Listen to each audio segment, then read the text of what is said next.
Well, while the president is managing his way through the response to Hurricane Florence, I think back to this day 1 year ago. Hurricane Maria made landfall as a Category 5 storm, and the scars from the brutal hurricane are still very prominent. Countless homes were destroyed, schools were wrecked, and both Puerto Rico and the U.S. Virgin Islands were without power for months. With us to discuss, Tim O'Brien. He's an MSNBC contributor and executive editor for Bloomberg Opinion, and he is in Puerto Rico on this anniversary, and Congresswoman Stacey Plaskett. She's the representative for the U.S. Virgin Islands, and she joins us on the phone.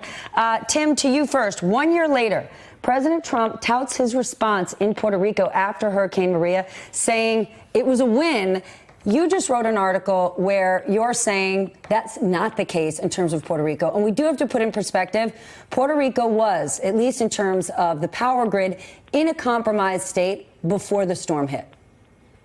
Correct, but it wasn't 70% of the power wasn't out here, as the president has said, Steph. The loss of life here conservatively is about 3,000 people. That puts it on a par with 9/11. The winds that hit this island were about 155 miles an hour. Florence's winds were around 85 to 90 miles an hour. It took 11 months for the power grid to get back online for most Puerto Ricans, and many of them still have to jerry-rig electricity and solar panels to get power to their homes. I would also note that it took almost 2 weeks for the president to come to Puerto Rico after Maria hit. When he gave his State of the Union speech in January, he barely mentioned the island. And he's not here today. Ben Carson is here today with the governor of Puerto Rico. Are there any signs that an investigation is going to be put in place? We know that happened after Hurricane Katrina, and George Bush and his administration were widely criticized for their response. Do we think we're going to get that again? It doesn't appear to, Steph. That's an excellent question. FEMA itself has acknowledged in its own reports that it fumbled its initial response to Hurricane Maria. The General Accountability Office has also come up with a similar report.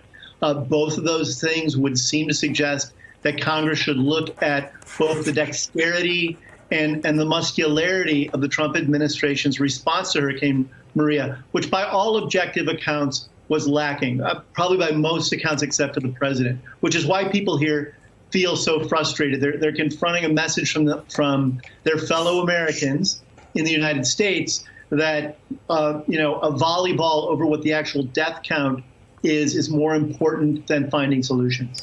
Congresswoman, you and I were together just a little over a year ago in St. John right after Hurricane Irma. And we have to remind our audience, Hurricane Irma ripped through the Caribbean. It didn't really hit Puerto Rico, and Puerto Rico came to the aid of the Virgin Islands. And then Maria hit next. Right after Irma and Maria, the Virgin Islands were devastated, as was Puerto Rico. 6 months later, the Virgin Islands looked a whole lot better, and Puerto Rico continued to suffer. Give me an assessment of where things are now. Well, thank you very much, Stephanie, for having me on the show. And as you said, within a 14-day span, the Virgin Islands was hit as Category 5. As most of you viewers are now probably aware, Puerto Rico was hit as a Category 4. But the Virgin Islands was hit by a Category 5 hurricanes twice within a 14-day span with Irma and Maria. And although there were areas that you admit we show have been improved, the lives of Virgin Islanders have not improved dramatically in many ways. We had an estimated damage of over $10.7 billion from the storm. As you said, most of our energy sources, our power lines were out, telecommunications gone, up to 105,000 residents were without power, along with many homes. Over 52% of all of our housing stock was damaged, and most of our schools. And just to give you a sense of this, you are feeling frustrated, people in Puerto Rico are feeling frustration question at how the president is discounting what's happened in Puerto Rico, the president has yet to visit the Virgin Islands. And we hear almost nothing in the news media about what is happening on the ground in the Virgin Islands today. I'm really grateful to you, Stephanie, for having this. Just to give you an example, we lost 17 of our 31 public schools. Our children were on split sessions where they were sharing facilities and only in school for 4 hours a day for a year. And we still now, when we're trying to bring our schools up to par, we have young people who are sitting on milk crates. We're sitting on desks, sitting on blankets on the floor when school opened this September. So we're far from where we need to be. And I think it is the slow walk of this administration in putting out the funding that Congress was generous with, as well as putting additional restraints on us in terms of having the funding to be in place so that we can begin the rebuilding of our territory. It is stunning to me that the president hasn't been to the Virgin Islands since. One thing that the Virgin Islands, specifically St. John, benefited from was private philanthropy, whether it's Kenny Chesney or Bloomberg Philanthropies, and that did a lot.